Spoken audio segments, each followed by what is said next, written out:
아멘. 요즘 사람들의 의식 구조에는 많은 변화가 있습니다. 내가 편하면 된다. 남에게 구애받을 필요도 없고 남을 의식할 필요도 없다. 남이 뭐라고 해도 내 생각대로 살고 내 마음대로 살면 된다. 나는 자유롭다. 이런 생각이 많은 사람들의 의식 구조를 지배하고 있습니다. 그렇다면은 먹고 싶은 대로 먹고 마시고 싶은 대로 마시고 놀고 싶은 대로 놀고 하고 싶은 대로 다 한다면은 그는 어떻게 되겠으며 이 세상은 어떻게 되겠습니까? 최초로 자유를 선언한 존재가 무엇인지 아시죠? 바로 사탄 곧 마귀입니다. 하나님 나라의 사랑과 진리를 위해 아름답고 선한 섬김의 존재였던 천사가 그만 자유를 선언하고 하나님을 떠나 독립을 했어요. 그러나 그 자유의 결과가 무엇이었습니까? 마귀가 들어가는 곳마다 시기와 분쟁과 싸움과 폭력, 파괴와 멸망이 역사하지 않았습니까? 이 마귀의 유혹을 받았던 아담과 하와의 가정이 어떻게 되었습니까? 그 기쁨의 동산 에덴 동산을 떠나 기쁨을 잃은 삶이 되었습니다. 그 아들 가인은 자기 형제 아벨을 쳐 죽였습니다. 그리고 그들의 후손이 된 인류의 삶은 죄와 고통의 연속이었습니다. 바울은 갈라디아 교회에 편지를 보내면서 명료한 말씀을 전했어요. 형제들아, 너희가 자유를 위하여 부르심을 입었으나 그러나 그 자유로 육체의 기회를 삼지 말고 오직 사랑으로 서로 종노릇하라. 육체를 위하여 자유를 이용하는 자들에 대해서 계속해서 바울은 이렇게 쓰고 있습니다. 육체의 일은 현저하니 곧 음행과 더러운 것과 호색과 우상숭배와 술수와 원수매증과 분쟁과 시기와 분냄과 당짓는 것과 불리함과 이단과 투기와 술취함과 방탕함과 또 그와 같은 것들이라. 전에 너희에게 경계한 것 같이 경계하노니 이런 일을 하는 자들은 하나님의 나라를 유업으로 받지 못할 것이요. 이것이 바로 세속적 자유의 말로입니다. 이에 대해서 우리 구원받은 사람들의 자유는 다른 것입니다. 곧 거룩한 자유예요. 구별된 자유입니다. 지하철 안에서 내가 앉아있거나 서있거나 내 자유예요. 그러나 노인에게 자리를 양보할 수 있는 자유는 구별된 자유입니다. 사도 바울은 이 거룩한 자유를 사랑으로 종노릇하는 자유다, 그렇게 말하고 있습니다. 고린도전서는 고린도 교회 내의 갈등의 문제를 다루는 바울의 권면을 그 내용으로 하고 있는 편지이죠. 고린도 교회 문제는 근원적으로 각자 자신들의 권리를 주장하는 데서 발생했습니다. 자율적 개인으로서 그들은 자신의 유익을 위해 모든 것을 할 수 있고 손해보지 않을 응당한 권한이 있었습니다. 그러나 그러한 마음들이 교회 내에서 서로 충돌하면서 분열을 일으키고 그 분열을 심화시켰어요. 이러한 상황을 향해 바울은 복음의 능력이 무엇인지를 전합니다. 복음은 모든 얽매는 것을 푸는 능력이 있어요. 복음은 바울과 고린도 교회 교인들의 삶을 올가매는 그 어떤 전통과 율법과 문화와 믿음으로부터 자유케 합니다. 그러나 복음 안에서의 자유는 당시 고린도 사회 안에 팽배해 있던 개인의 무한한 자율적 권한과 질적으로 다른 자유였습니다. 복음의 능력은 개인을 자유하게 함과 동시에 그 자유인으로 또다시 얽매이는 삶으로 이끄는 그런 신비한 능력이 있습니다. 그리스도의 복음은 자유케 된 고린도 교회 교인들을 다시금 타인과 이웃의 구원을 위해 스스로 자신의 자율권을 그리스도의 사랑에 붙들어매는 그런 복음인 것입니다. 바울은 복음의 사도가 되어 응당한 보상과 대접을 받을 권리가 있었습니다. 그러나 바울은 자신의 그 권리를 내려놓았어요. 왜냐하면 그에게 복음을 전하는 일은 자기가 선택한 일이 아니라 하나님께서 맡겨주신 자신의 마땅한 직분이었기 때문입니다. 그래서 그것으로 교회들에게 부담을 지우려 하지 않았어요. 그리스도의 복음은 타인과 이웃을 향해 이기적이고 배타적이며 적대적인 마음을 바꾸어 배려와 섬김, 존중과 헌신의 마음으로 변화시킵니다. 이러한 바울의 인생관은 복음이 주는 새로운 정체성에 기인한 것이었습니다. 바울의 권면은 신앙 안에서 삶을 어떻게 살아야 하는지를 교훈하는 그런 목적이 있습니다. 그의 목적은 분명했어요. 편지를 통해 고린도 교회 성도들의 그릇된 생각과 삶의 태도를 바로잡고 교회의 문제들을 해결하는 것이 목적이었습니다. 따라서 그는 자신의 인격과 삶으로 호소하는 방식으로 교회를 설득하고자 합니다. 즉 바울은 크게 4가지로 자기 자신의 인격과 삶을 내세워서 호소합니다. 첫째는 자신은 복음 전파의 일을 자신의 마땅한 직무로 여기기에 그것을 자랑하지 않고 복음을 전하지 않으면 자신에게 오히려 화가 미칠 것으로 여기는 사람이다. 둘째는 자신의 복음 전도 사역은 인간의 뜻이 아닌 하나님께서 친히 맡겨주신 일이다. 셋째는 자신은 그 일에 보수나 대가를 바라지 않는다. 나의 보상은 오직 복음을 전할 수 있다는 것이다.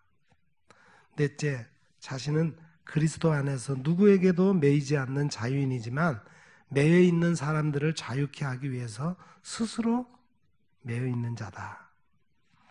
바울의 이러한 권면은 강단이 있었고 확신이 느껴집니다. 왜냐하면 그는 그리스도의 복음이 주는 새로운 자기 정체성과 복음의 능력에 대한 확신에 가득 차 있었기 때문입니다. 16세기 종교개혁자 깔뱅은 교회를 성도들의 어머니다 그렇게 말했습니다. 어머니로서 교회는 성도들을 낳고 먹이며 자라게 합니다.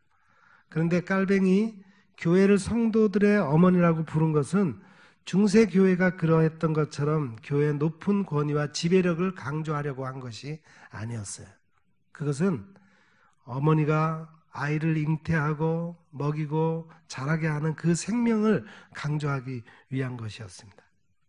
성도의 어머니가 가진 생명은 곧 교회의 생명으로서 그것은 복음입니다. 교회는 복음으로 성도를 잉태하고 복음의 젖을 먹이며 복음으로 자라게 하고 그리스도의 분량에 이르기까지 영양분을 계속 공급하는 거예요. 오늘 바울은 복음의 생명력, 곧 복음의 능력을 말하고 있습니다. 고린도 교회는 복음을 믿고 그리스도인으로 개종한 이방인 교회였습니다. 그러나 바울이 떠나 있는 동안에 갈등과 분열의 내홍을 겪었어요. 그 문제의 배경에는 고린도 교회 성도들의 의식과 삶을 지배하는 고린도의 철학적 가치관과 문화가 있었습니다. 고린도 교회 성도들에게 인간은 자율적 결정권을 가진 자유인이었습니다. 그래서 자신의 유익을 위해서는 무엇이든지 주장하고 요구할 수 있었어요. 자신의 기준으로 타인을 판단할 수 있는 자율적 권한도 있었습니다. 고린도 교회 성도들은 당시 고린도 사회가 허용한 개인의 자율적 권한의 관점으로 복음 안에서 누리는 자유를 이해하려고 했습니다. 그런데 복음에 대한 그런 이해가 교회 내 갈등과 분열을 발생시키는 원인이 된 것입니다. 오늘 우리는 그리스도의 복음으로 구원받은 성도들입니다. 그런데 오늘 우리의 삶은 어떻습니까? 교회와 개인의 삶에 복음의 열매가 있습니까? 오늘 본문은 복음이 우리의 삶에 어떻게 역사해지는지를 말해줍니다. 첫 번째, 복음은 우리를 자유하게 합니다. 바울은 그리스도의 복음이 자신을 자유케 했다고 선언했습니다. 내가 자유인이 아니냐? 사도가 아니냐? 예수 우리 주를 보지 못하였느냐? 오늘 본문이 있는 9장 1절에 그렇게 얘기를 합니다. 그는 갈라디아 교회를 향해 보다 직접적으로 말합니다. 그리스도께서 우리를 자유롭게 하려고 자유를 주셨으니 그러므로 굳건하게 서서 다시는 종의 멍에를 매지 말라. 예수님께서 우리를 자유케 하셨기 때문에 우리는 엄연히 자유인이다. 우리는 무엇이든지 할 수 있는 자유인이다. 그렇게 말합니다. 바울이 경험한 복음의 자유는 그런데 개인의 자율권을 주장하는 자유가 아닙니다. 개인의 자율권에는 언제나 자기중심적이고 이기적인 욕심이 내재해 있습니다. 그러나 복음의 자유는 하나님의 형상의 회복을 저해하고 하나님의 주인 되심을 거역하고 인간의 이기적인 욕심이 내재한 모든 전통과 율법과 신념과 가치관으로부터 벗어나게 하는 자유입니다. 그러므로 예수 그리스도의 오심은 인간의 어둠의 역사를 끊기 위한 것이었어요. 예수 그리스도의 복음으로 새로운 세상의 질서가 시작되었습니다. 그러므로 성도는 진정으로 세상을 이기게 됩니다. 진리를 알지니 진리가 너희를 자유롭게 하리라. 오늘날 그리스도의 복음이 우리를 얽어매는 모든 것으로부터 자유롭게 합니다. 두 번째, 복음은 타인에 대한 우리의 생각을 바꾸어 줍니다. 그리스도의 복음은 우리를 자유롭게 하면서 동시에 또다시 종이 되게 합니다. 이것이 복음의 신비인 거예요. 내가 모든 사람에게서 자유로우나 스스로 모든 사람에게 종이 된 것은 더 많은 사람을 얻고자 함이라. 고린도 교회의 갈등과 분열은 자신의 입장에서 얼마든지 타인을 판단하고 자신에게 유익한 대로 지배력을 행사할 수 있다는 이 자율적 의식이 자리했습니다. 그리고 고린도 교회의 성도들은 그것이 복음이 허락하는 자유라고 잘못 오해했어요. 그들을 향해 바울은 복음의 참된 능력을 말합니다. 복음은 우리로 어느 것에도 매이지 않는 자유를 주는 것은 분명합니다. 그러나 그 자유는 타인의 구원을 위해 스스럼 없이 종이 되기를 피하지 않는 자유입니다. 이제까지는 타인에 대해서 무관심하거나 신랄한 판단을 주저하지 않았습니다. 그리고 자신의 욕망과 자율권에 매여서 살았습니다. 그러나 그리스도의 복음은 그 상태를 역전시킵니다. 우리를 자신의 욕망과 자율권에 대해서는 무심케 하고 도리어 타인을 참된 삶으로 인도하는 데 매이게 합니다. 오늘 우리는 복음 안에서 거듭난 그리스도인들입니다. 그런데 여전히 우리는 자신에게 매여 있어요. 타인에 대해서는 관심과 사랑을 놓고 있습니다. 오늘 하나님께 도움을 구하십시다. 복음의 능력으로 우리의 생각을 고쳐달라고 기도합시다. 우리의 주 관심이 내 자신에게 머무르지 않고 타인에게로 관심이 옮겨질 수 있도록 기도하십시다. 세 번째, 복음은 이웃과의 관계를 바꾸어 줍니다. 바울은 복음 안에서 혁명적인 관계를 만들어가고 있어요. 율법 없는 자에게는 내가 하나님께는 율법 없는 자가 아니요 도리어 그리스도의 율법 아래에 있는 자이나 율법 없는 자와 같이 된 것은 율법 없는 자를 얻고자 함이라. 바울이 복음을 통해 깨달은 복음의 능력은 타인과의 관계, 이웃과의 관계, 세상과의 관계를 혁신하는 것입니다. 이전에는 자신과 이질적인 사람들, 낯선 문화, 다른 가치관을 가진 사람들을 경계하고 거리를 두었어요. 그러나 그리스도의 복음은 그런 관계 질서를 뒤엎었습니다. 이제 그런 외적인 구분과 거리감이 문제가 되지 않았습니다. 사람들을 구원하기 위해서 하나님이 우리와 관계하신 대로 새로운 관계를 만들어가는 겁니다. 예수 그리스도는 하나님과 죄인인 우리 사이의 관계를 혁명적으로 뒤엎은 구원의 사건이었습니다. 하나님이 우리의 몸을 입고 우리의 삶의 자리에 우리가 되어 오셨습니다.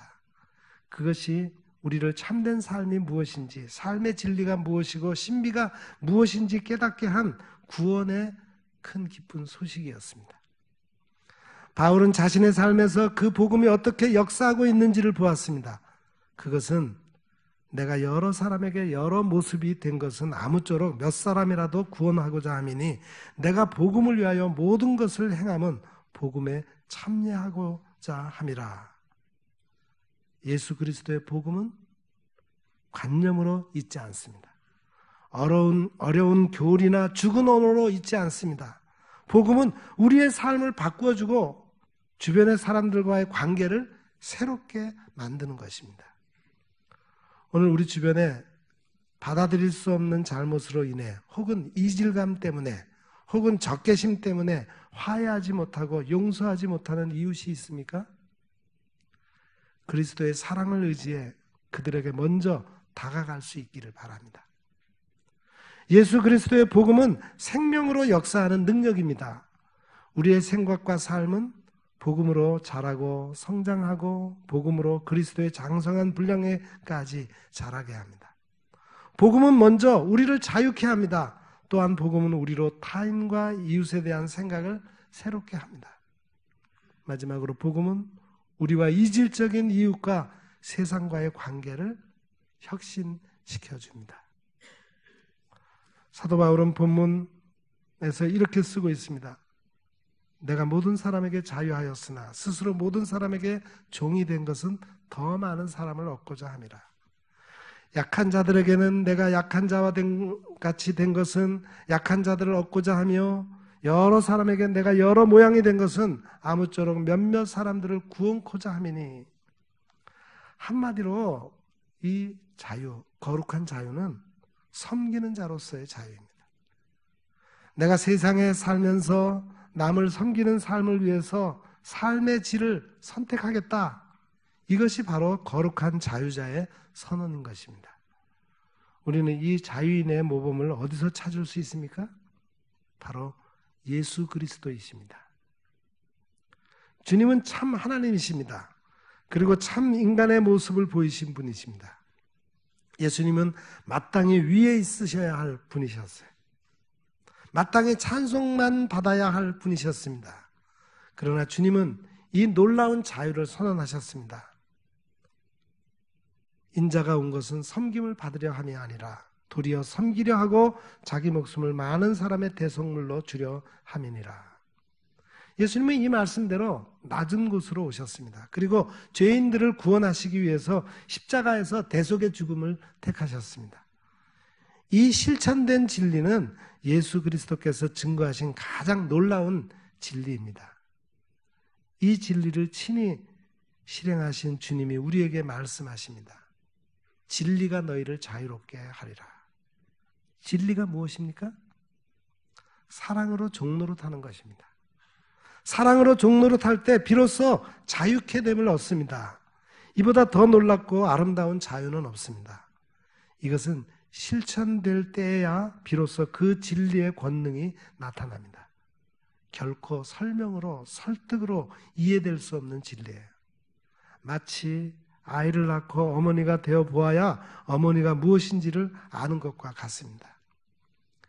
이제 이 거룩한 자유인은 자기를 쳐서 복종케 합니다. 사도 바울은 세상을 넉넉히 이길 수 있다고 했습니다. 환난이나 가난도 이길 수 있다고 했습니다. 핍박이나 시험도 이겨낼 수 있다고 했습니다. 그러나 자신과의 싸움에 대해서는 항상 고통스러워했습니다. 자기 안에 또 다른 자아가 있음을 고백했어요. 이에 본장 마지막 절 27절에서 바울은 이렇게 말합니다. 내가 내 몸을 복종하게 하면 내가 남에게 전파한 후에 자신이 도리어 버림을 당할까 두려워함이로다.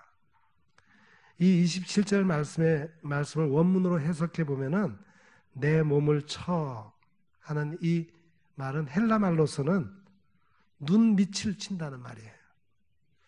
바울은 권투하는 장면을 그려주고 있습니다. 권투 선수가 상대방의 눈밑 급소를 치는 것과 같이 바울은 자신의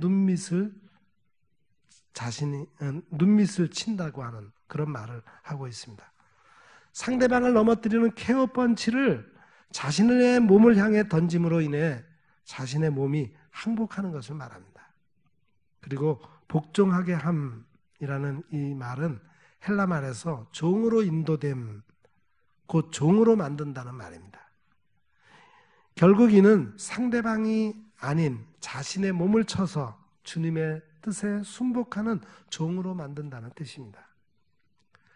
여러분, 죄가 무엇입니까? 죄는 한마디로 자기 자신이 주인 되는 것을 말합니다. 하나님이 주인이시고 하나님이 왕이 아니라 내 자신이 왕이고 내 자신이 주인이 되는 것이 바로 하나님의 뜻과 거역되는 죄의 실체입니다. 그렇기에 죄인은 이기적입니다. 자기중심적입니다. 하나님과의 관계를 끊습니다. 남을 위해서 존재하지 않습니다. 그렇다면 의인은 어떤 사람입니까?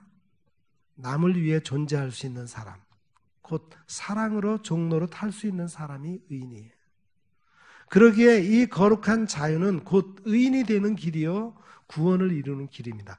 성경에서 말하는 자유는 하나는 죄로부터의 해방을 의미하고 다른 하나는 남을 위해 종이 될 수 있는 자유를 말하고 있습니다. 곧 자유는 죄의 권세에서 해방되어 남을 위해 희생할 수 있는 사랑의 권세로 들어가는 것을 성경은 말씀하고 있습니다. 영어에도 자유를 표현하는 두 가지 단어가 있습니다. 하나는 리버티라고 하는 말이 있죠. 리버티. 이것은 무엇으로부터의 자유를 의미합니다. 그리고 프리덤이라고 하는 단어가 있죠. 이 단어는 내가 타자에게 마음을 열고 그를 받아들이고 사랑하며 내가 스스로 그의 종노릇하고 싶다는 그런 뜻입니다.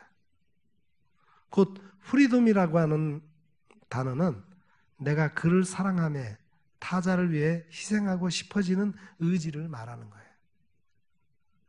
우리 그리스도인이 품어야 할 자유는 프리덤에 해당되는 거죠. 저는 의학적인 용어에 대해서는 잘 모르지만 우리의 몸은 스스로 놀라운 기능을 가지고 있다고 합니다. 곧 키를 크게 하는 명령이 있는가 하면은 키가 크는 것을 억제하는 명령이 있습니다. 혈압을 정상적으로 유지시키려고 조절하는 명령이 있습니다. 잠을 자지 않고 24시간 컴퓨터 앞에서 앉아있지 못하도록 잠이 오도록 하는 명령이 있습니다. 밥을 많이 먹으면 그만 먹으라고 하는 명령이 있습니다. 이 거룩한 자유의 문은 좁은 문이에요. 좁은 문으로 들어가라. 멸망으로 인도하는 문은 크고 그 길이 넓어 그리로 들어가는 자가 많고 생명으로 인도하는 문은 좁고 길이 협착하여 찾는 이가 적음이니라. 여러분, 거룩한 자유의 길은 넓지 않습니다. 세속적인 자유의 길은 넓어요. 아이들이 가출해서 가장 쉽게 갈 수 있는 길은 음지의 길입니다. 그러나 파멸이 그들을 기다리고 있어요.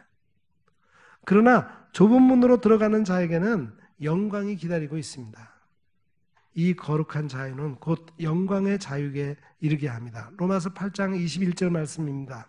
그 바라는 것은 피조물도 썩어짐의 종로로 탄 데서 해방되어 하나님의 자녀들의 영광의 자유에 이르는 것이니라.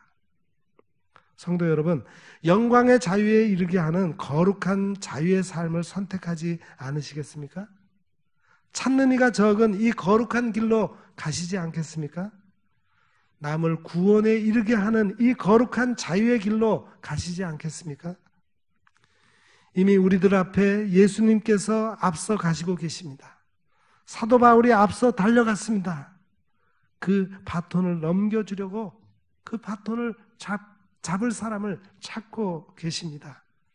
내게 주시는 바톤을 땅에 떨어뜨리지 말고 다음 주자에게 넘겨주기까지 이 세상에 사는 동안 이 거룩한 자유의 길로 함께 달려갑시다.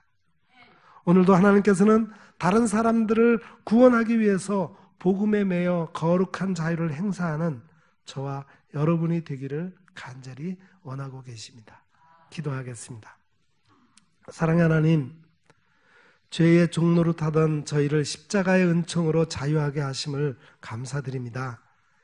이제는 그 자유를 자신의 주장과 이기적인 욕심으로 사용하지 않게 하시고 타인을 구원하기 위해 기꺼이 자신을 희생할 수 있는 거룩한 자유로 사용하게 하옵소서. 예수님의 이름으로 기도합니다. 아멘.